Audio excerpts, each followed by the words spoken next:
Hi friends, it's Kim with Kim's Inspired Life. Today I am inspired by not only Annie Creates, which I'm inspired by her so many days, but I'm also inspired to make these two shadow boxes, which I'm going to share with you in just a minute. If you know Annie, sweet Annie, you know that she is a wonderful card maker. Guys, look at this card that I just received from her. Actually, I received it a few days ago, and not gonna lie, I lost it and then found it. It was in between some mail. I was just about going to email Annie and say, oh no, I got your card, but I lost it. And I thought, let me give it one more good try. I had to clean off my desk in my office, and sure enough, I found it. I just love how she used this tool. I'm going to definitely steal that idea. Love that. If you are lucky enough to have a great friend, take the time to let them know. How sweet, how sweet. And I agree with that. So she just says, Kim, I wanted to let you know how grateful I am for our friendship. You always make me smile and bring me joy. With love and light. And Annie, I can say the same thing for you. Thank you so much. Annie, you are such a wonderful supporter on my channel, and I am just very blessed with your friendship. Thank you, Annie, so much for this beautiful card. So guys, let me share these little shadow boxes with you. They are 6x6 shadow boxes, and I actually made these out of paper. I will put the link below to the channel that I got them from. One day I was just looking on YouTube. I had been wanting to make shadow boxes and have received some shadow boxes in Happy Meal, and I just love them. But when I go to Dollar Tree or, you know, Hobby Lobby, or I'm just not inspired by anything that I see, any type of frame or anything. So I started thinking I've got to be able to make my own, and I'd love to use my 6x6 paper to do it. So, yeah, let me try to find a tutorial, and I did.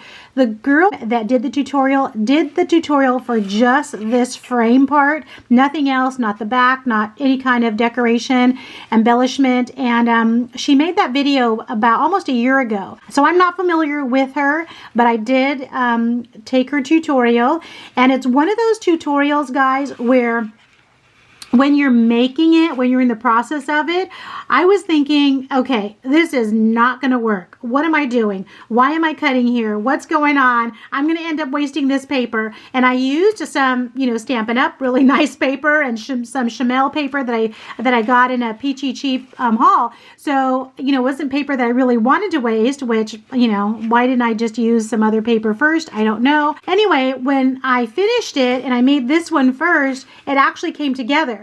And I thought, oh, okay, I didn't realize that. So if you go over and make this, let me know and make look at the tutorial, and you'll know what I mean. So I showed this to my husband last night, and Raleigh said, oh, I thought that was made out of wood. And it isn't. It's just paper, and it's hollow paper. And then I went ahead and let me cover up the...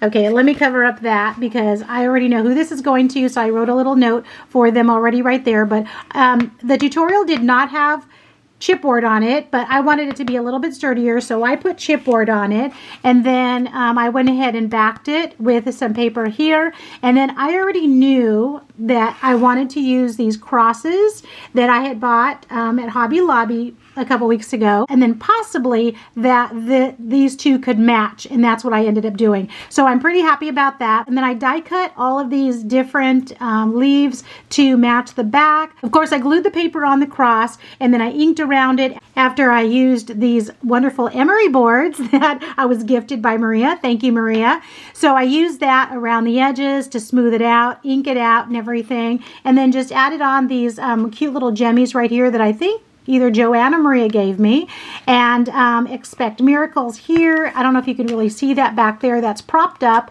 on some foam tape, and it does say Wonderful Day. And then I just kept looking at it, and I thought it needs something else. I already had die cut this little bow in the background, you know, it's just flat. So I picked up the purple from there, and then I added this little gemmy here. These two flowers actually come from the Chamel set, so I went ahead and used them. If I would have thought ahead of time, I would have probably thickened them up a little bit instead of just putting them on, but that's okay. And then I used some of the little pink glitter in the center that I got from Granny Martha, and then put another little butterfly there, and then this prey there. So that's the first one I did. And then when I went to do the second one, of course, the frame came together really easily. I wanted to do a color that wasn't green, and I really liked the blue. So when I found this paper, I thought perfect. This is from the Chamel set. And then of course I did the same thing with the cross, sanded around it and then inked around it. Used the same little bow here, little gemmy here. This Imagination from Everything too also came with this Chamel pack, and so I propped that up. And then these little roses here, little dry roses, I bought from Pink Strawberries Etsy store, and then The Best Is Yet to Be. And then these butterflies, little puffy stickers, also came from the same set there. I like when people put that trim around their shadow boxes. So, and this trim I think I got from Liana. I still have yet to buy trim. I have ribbon, but I don't have a lot of this just like fun trim. When I go to Hobby Lobby or Joann's, I know people keep saying just go to Joann's, but when I get over there, I am so overwhelmed. I don't even know what to buy because there's just so many different colors and sizes and shapes and prices, and I don't know. I haven't walked out of there yet with any. So anyway, so these are my two shadow boxes. I already know who I'm going to be sending these to. The only little tricky part that I'm just really thinking about right now is because they are paper, I don't want them to get smushed in the mail. So I guess I'm going to wrap them in bubble mailer, and then I'm not sure. I just want them to get there safely. So I have a whole stack. I have more of these crosses. So I'm definitely going to be making some more of these. I'm going to put a little like bow or hanger or something so the recipient can hang it. But then I thought, you know what? Personally, me, I like to stand things up on shelves and with other things. And so I thought, you know, if the person wanted to add that, they could. If not, they could just stand it up. Thank you again, Annie, for my wonderful card. You warm my heart. All right, guys, talk to you again soon. Bye-bye.